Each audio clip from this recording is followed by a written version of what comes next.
Jane Austen. Pride and Prejudice. Chapter 9. Elizabeth passed the chief of the night in her sister's room, and in the morning had the pleasure of being able to send a tolerable answer to the inquiries which she very early received from Mr. Bingley by a housemaid, and some time afterwards from the two elegant ladies who waited on his sisters. In spite of this amendment, however, she requested to have a note sent to Longbourn, desiring her mother to visit Jane, and form her own judgment of her situation. The note was immediately dispatched, and its contents as quickly complied with. Mrs. Bennet, accompanied by her two youngest girls, reached Netherfield soon after the family breakfast. Had she found Jane in any apparent danger, Mrs. Bennet would have been very miserable. But being satisfied on seeing her that her illness was not alarming, she had no wish of her recovering immediately, as her restoration to health would probably remove her from Netherfield. She would not listen, therefore, to her daughter's proposal of being carried home. Neither did the apothecary, who arrived about the same time, think it at all advisable. After sitting a little while with Jane, on Miss Bingley's appearance and invitation, the mother and three daughters all attended her into the breakfast parlour. Bingley met them with hopes that Mrs. Bennet had not found Miss Bennet worse than she expected. "Indeed I have, sir," was her answer. "She is a great deal too ill to be moved. Mr. Jones says we must not think of moving her. We must trespass a little longer on your kindness." "Removed!" cried Bingley. "It must not be thought of. My sister, I am sure, will not hear of her removal." "You may depend upon it, madam," said Miss Bingley, with cold civility, "that Miss Bennet shall receive every possible attention while she remains with us." Mrs. Bennet was profuse in her acknowledgments. "I am sure," she added, "if it was not for such good friends I do not know what would become of her, for she is very ill indeed, and suffers a vast deal, though with the greatest patience in the world, which is always the way with her, for she has, without exception, the sweetest temper I ever met with.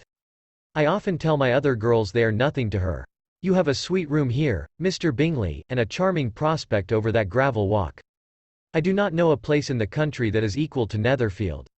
You will not think of quitting it in a hurry, I hope, though you have but a short lease." "Whatever I do is done in a hurry," replied he, "and therefore if I should resolve to quit Netherfield, I should probably be off in 5 minutes. At present, however, I consider myself as quite fixed here." "That is exactly what I should have supposed of you," said Elizabeth. "You begin to comprehend me, do you?" cried he, turning towards her. "Oh, yes, I understand you perfectly. I wish I might take this for a compliment, but to be so easily seen through I am afraid is pitiful. That is as it happens. It does not necessarily follow that a deep, intricate character is more or less estimable than such a one as yours." "Lizzie," cried her mother, "remember where you are, and do not run on in the wild manner that you are suffered to do at home. I did not know before," continued Bingley immediately, "that you were a studier of character. It must be an amusing study." "Yes, but intricate characters are the most amusing. They have at least that advantage. The country," said Darcy, "can in general supply but few subjects for such a study. In a country neighbourhood you move in a very confined and unvarying society. But people themselves alter so much, that there is something new to be observed in them for ever." "Yes, indeed," cried Mrs. Bennet, offended by his manner of mentioning a country neighbourhood. "I assure you there is quite as much of that going on in the country as in town." Everybody was surprised, and Darcy, after looking at her for a moment, turned silently away. Mrs. Bennet, who fancied she had gained a complete victory over him, continued her triumph. "I cannot see that London has any great advantage over the country, for my part, except the shops and public places. The country is a vast deal pleasanter, is not it, Mr. Bingley?" "When I am in the country," he replied, "I never wish to leave it, and when I am in town it is pretty much the same. They have each their advantages, and I can be equally happy in either." "Aye, that is because you have the right disposition." But that gentleman, looking at Darcy, seemed to think the country was nothing at all. "Indeed, mamma, you are mistaken," said Elizabeth, blushing for her mother. "You quite mistook Mr. Darcy. He only meant that there was not such a variety of people to be met with in the country as in town, which you must acknowledge to be true." "Certainly, my dear, nobody said there were. But as to not meeting with many people in this neighbourhood, I believe there are few neighbourhoods larger. I know we dine with 24 families." Nothing but concern for Elizabeth could enable Bingley to keep his countenance. His sister was less delicate, and directed her eye towards Mr. Darcy with a very expressive smile. "Elizabeth," for the sake of saying something that might turn her mother's thoughts, now asked her if Charlotte Lucas had been at Longbourn since her coming away. Yes, she called yesterday with her father. What an agreeable man Sir William is, Mr. Bingley, is not he? So much the man of fashion. So genteel and so easy. He has always something to say to everybody. That is my idea of good breeding. And those persons who fancy themselves very important and never open their mouths, quite mistake the matter. Did Charlotte dine with you? No, she would go home. I fancy she was wanted about the mince pies.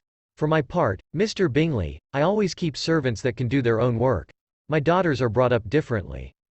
But everybody is to judge for themselves, and the Lucases are a very good sort of girls, I assure you. It is a pity they are not handsome. Not that I think Charlotte so very plain, but then she is our particular friend. She seems a very pleasant young woman, said Bingley. Oh, dear, yes, but you must own she is very plain. Lady Lucas herself has often said so, and envied me Jane's beauty. I do not like to boast of my own child, but to be sure, Jane, one does not often see anybody better looking. It is what everybody says. I do not trust my own partiality. When she was only 15, there was a gentleman at my brother Gardiner's in town so much in love with her, that my sister-in-law was sure he would make her an offer before we came away. But, however, he did not. Perhaps he thought her too young. However, he wrote some verses on her, and very pretty they were. And so ended his affection, said Elizabeth impatiently. There has been many a one, I fancy, overcome in the same way. I wonder who first discovered the efficacy of poetry in driving away love. I have been used to consider poetry as the food of love, said Darcy.